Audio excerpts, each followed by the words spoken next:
बिस्मिल्लाहिर्रहमानिर्रहीम। अस्सलाम वालेकुम। आपका दोस्त सलमान हैदर। दुआ है परवरदिगार से कि उसने आपको और आपके अहले खाना को अपनी हिफ्ज़ो अमान में रखा हुआ। शेख रशीद पर दौरान चिला तशद्दुद हुआ है और चिले के बाद रूनुमाई के ऊपर भी उनके ऊपर तशद्दुद हुआ है। ये एक बहुत बड़ा इंकशाफ है शेख रशीद साहब की तरफ से। इसकी तफसील मैंने आपके साथ शेयर करनी है, जिसमें वो ये बता रहे हैं कि मेरे साथ किस वक्त क्या क्या क्या हुआ, और सहाफ़ियों के लिए 10 लाख रुपए इनाम भी उन्होंने रखा है। और बहुत ही हैरान कुन इंकशाफात शेख रशीद साहब ने किए, बल्कि आप ये कहने सारी लंका ही डा दी आज शेख रशीद साहब ने। जाहिर बात है उन्होंने तो चिल्ला इसलिए काटा था ना कि केसेस में रिलीफ हो, मगर वो रोज़ वो सुना 60-70 केसेस उनके ऊपर बन चुके हैं। तो आज उन्होंने बहुत सी चीज़ों का फैसला किया। दूसरा, वज़ीर आज़म पेश हो, नहीं होता तो गिरफ्तार करके। साबिक आर्मी चीफ पेश हो, नहीं होता तो गिरफ्तार करके। जी हाँ, चीफ जस्टिस, साबिक चीफ जस्टिस पेश हो, नहीं हो तो गिरफ्तार करके। जी हाँ, ऐसा तगड़ा तरीन कमीशन शायद पाकिस्तान की तारीख में कोई नहीं बना जो सुप्रीम कोर्ट में बन गया है।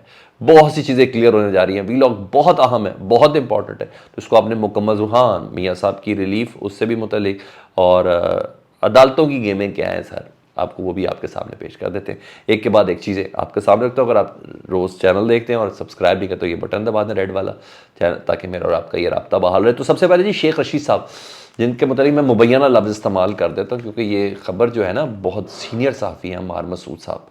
और अम्मार मसूद साहब वी न्यूज़ के साथ है, हमारे प्रोग्राम्स वगैरह में एज अ तज़ियाकार होते हैं, और ये उन्होंने इंकशाफ किया है कि शेख रशीद साहब ने ये कहा है। शेख रशीद साहब ने अपने इस मुबैना बयान पे जी लंका डाई। वो क्या कह के जी, उन्हें कहा चिले काटने के बाद ना मेरे पे, वो शायद ये समझ रहे हैं कि चिल्ला काटने के बाद ना उनके पास मुकदमात कम नहीं हो रहे थे, तो चलें जैसा भी हो थोड़ा बहुत सच भी बोल देते हैं, या मुबैना तौर पर सच बोल देते हैं, थोड़ा बहुत बोल देते हैं।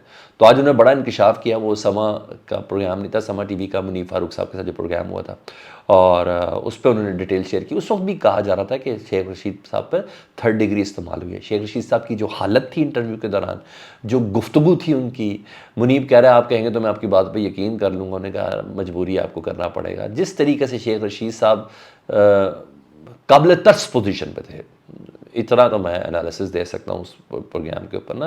तो आज शेख रशीद साहब ने तस्दीक की है वाया अम्मार मसूद साहब के। ठीक है जी, वो कहते हैं कि मेरे साथ प्रेस कॉन्फ्रेंस का तय हुआ था चिले के बाद कि मैंने प्रेस कॉन्फ्रेंस करनी है, मगर इंटरव्यू निकला। ठीक है, और मुझे कुछ सफ़ात भी दिए गए कि जिनको मैंने कॉपी पेस्ट करना था इंटरव्यू के दौरान। बार बार शेख रशीद साहब यहाँ तक तो मुझे पता, वो कहते देखें वो वहाँ लिखा हुआ है, देखें वो वहाँ लिखा, वो कह रहे थे ना। जी हाँ, वो कह रहे कुछ सफ़ात भी दिए गए। मैंने उन्हें कहा कि ये सब कुछ मेरे से ना निकलवाएं, और वो नहीं माने। फिर मैं वाशरूम गया और उन सफ़ात में से कुछ सफ़ात मैंने निगल विगल भी लिए। इस तरह की बात भी उन्होंने की बकौल अम्मार मसूद साहब। उन्होंने कहा फिर मुझे मुनीफ फारूक के सामने बिठा दिया गया और वहाँ मुझे मारा गया। ये शेख रशीद साहब से मुबैना तौर पर कोट हो रहा है। उन्होंने कहा वहाँ मुझे मारा गया और मुनीफ फारूक ने उन्हें रोका कि प्लीज़ आप ऐसा ना करें। ये बहुत बड़ा दावा है सर। ये शबाज गिल के बाद का बहुत बड़ा दावा है। ये आज़म सवाती के बाद का बहुत बड़ा दावा है। ये बहुत बड़ा दावा है, इसका एड्रेस होना बहुत ज़रूरी है। शेख साहब ख़ुद बता दें कि उन्होंने कहा या नहीं कहा, नहीं तो अम्मार मसूद साहब माफ़ी मांगेंगे, क्योंकि मुनीफ फारूक साहब ने तरदीद कर दी। उन्होंने कहा बिल्कुल लाखों करोड़ों बार झूठ है, ये ऐसा कुछ भी नहीं हुआ मेरे सामने कि शेख रशीद पे तशद्दुद हो और ये सब हुआ। बहरहाल वो ये कह रहे हैं। तो बहरहाल मुझे इतना भी पता है कि इंटरव्यू के दौरान 3-4 कैमरे होते हैं, समा के 3-4 कैमरों का शॉट सारा चला होता है, जितना मुझे इंटरव्यू याद है। तो किसी वक्त भी कोई होता है इंटरव्यू के दौरान, बहुत से लोग होते हैं, कैमरामैन होते हैं और मेकअप आर्टिस्ट वगैरह होते हैं, ये सब होते हैं, किसी से भी बात की जा सकती है, पूछा जा सकता है। हाँ, अगर सबूत आना चाहें तो सबूत आ सकते हैं कि शेख रशीद साहब झूठ बोल रहे हैं, तो इसको क्लियर होना बहुत ज़रूरी है। शेख रशीद साहब ने यह भी कहा कि दौरान हिरासत मेरे ऊपर तशद्दुद हुआ, और मगर मैं बहुत ज़्यादा वज़नी था, तो कहने लगे कि मेरे पास तशद्दुद होता तो मैं तो क्रेन से ज़्यादा वज़नी था। तो वो कहने लगे जो तशद्दुद कहने के भाई ये मर जाएगा।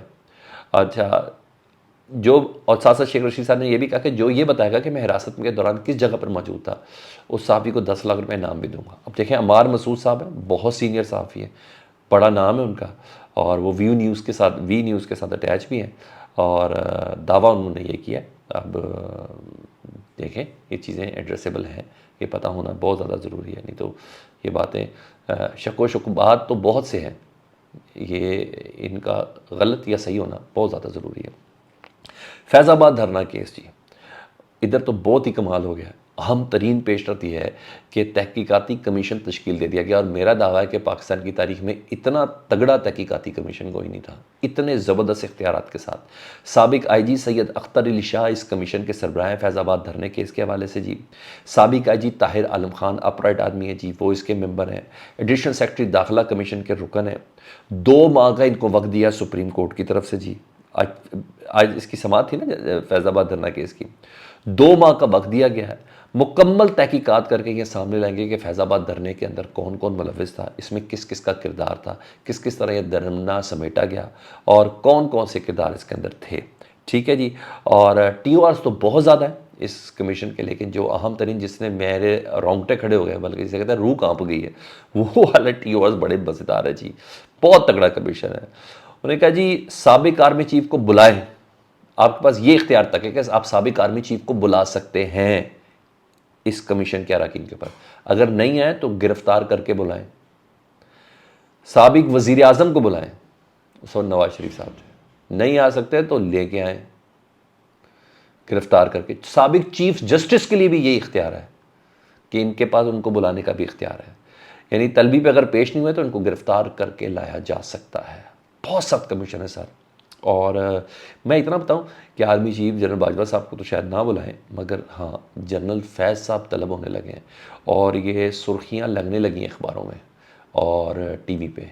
जनरल फैज़ साहब को तलब करेंगे ही करेंगे ये कमीशन वाले, और ना का तो सवाल ही पैदा नहीं होता। तो देखें किसकी कुर्बानी होती है, ये तय की कुर्बानी है, देखें किसकी कुर्बानी होती है। ये तमाम कह रहा हूँ साबिक IGs हैं और इनका कोई स्टेक कहीं नहीं है, तो यही चीज़ है। इधर इमरान खान साहब के केसेस में जी, तोशा खाना में आपको पता है नैब ने गिरफ्तारी नहीं डाली थी, वो अलकादिर ट्रस्ट पे गिरफ्तारी डाली थी, तो वो शायद अगले मरहले के लिए उन्होंने रखा है कि जब इमरान खान साहब थोड़ा केसेस से रिलीज़ हो जाएंगे तो फिर इसमें गिरफ्तारी डाल देंगे। तो इमरान खान साहब ने जारी बात है दोनों केसेस में इस्लामाबाद हाई कोर्ट में बहुत तवील अरसा हो गया इनकी ज़मानत का ना कि मेरी ज़मानत बहाल कर दें, क्योंकि ज़मानतें कैंसिल तब हुई थी जब इमरान खान साहब हिरासत में थे, उन्हें कहा बहाल कर दें। तो इस्लामाबाद हाई कोर्ट ने आपको फिर पता है ख़ास एक सुस्त रवि का मुजाहरा किया। तो बहरहाल आज इस्लामाबाद हाई कोर्ट ने तोशा खाना केस पे इमरान खान साहब की ज़मानत बहाल कर दी है, मगर अलकादिर ट्रस्ट में नहीं कर सके क्योंकि कल नैब ने उनकी गिरफ्तारी डाल दी। जब नैब ने उनकी गिरफ्तारी डाल दी तो दरखास्ती गैर मौसर हो गई है। मगर इतना तय है कि सर ये हमारा सिस्टम है, अदालत ने जानबूझकर ताख़ीर की थी ज़मानत की दरख्वास्तों पर, और उस वक्त तक ट्रायल कोर्ट गिरफ्तारी डलवा चुका था जी। ठीक है, उस वक्त तक नैब गिरफ्तारी डाल चुका था ताकि ट्रायल कोर्ट की तरफ से कमाल लिए हुए थे, और ये सारा मामला है। तो ये पूरा मैंने कहा हर चीज़ इंटरकनेक्टेड है और कुछ भी नहीं। इतने दिन तो ज़मानत की दरख्वास्त ही नहीं सुनी और फिर ट्रायल कोर्ट एक्टिव हो गया, उन्हें पता चल गया कि भाई सैफर में इमरान खान साहब का स्टे भी और सुप्रीम कोर्ट से उन्होंने बाहर भी आ जाना, तो फिर किसी और पे डालें। ये सब चीज़ें हैं। दूसरा जी, जज बशीर साहब जो हैं नैब के, उनका तहरीरी फैसला आ जाए तो उन्होंने बाम क्या मज़ीद इल्तवा चीज़ें बनाती हैं। उन्होंने कहा नैब जिस पे नैब कह रहा था कि इमरान खान साहब का रिमांड मिला है और इमरान खान साहब के वकला कह रहे थे कि इमरान खान साहब का रिमांड नहीं मिला, जिस पे मैंने कहा कि इमरान खान साहब की ज़मानत के लिए उन्हें अप्लाई करने का क्या दिया था। तो आज तहरीरी फैसले में नैब ने ये हुक्म दिया कि 3 रोज़ तक इमरान खान साहब से तफ्तीश की जा सकती है जेल के अंदर नैब हुकाम की तरफ से। जिस्मानी रिमांड की जो दरख्वास्त है नैब की, वो ज़ेर इल्तवा करार दी। अब ज़ेर इल्तवा का मतलब है हवा में लटका दो, पर वो लटक गई तो फिर लटक गई। तो जब ये इल्तवा पूरे होंगे तो कुछ भी हो सकता है। मतलब ज़मानत लटक गई है इस पर। अब 17 नवंबर को समाअत होगी, उन्होंने ये बोला। हाँ, जिनको रिलीफ मिलना है वो रिलीफ मिल रहा है। नवाज शरीफ साहब को आज एक और रिलीफ मिला, उनके खिलाफ अदलिया मुखालिफ तकरीर के हवाले से एक दरख्वास्त थी इस्लामाबाद हाई कोर्ट में।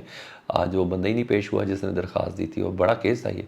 तो उन्होंने, तो आपको पता है इस्लामाबाद से लाहौर तक यही सब चल रहा था, तो वो मुझे क्यों निकाला वाली रैली में। तो अब दरख्वास्त गुजार ही नहीं हुआ, अब तमाम दरख्वास्त गुजार नवाज शरीफ साहब के हक़ में हो गए हैं, और तो अदालत ने अदम पैरवी की बुनियाद पर दरख्वास्त ही खारिज कर दी।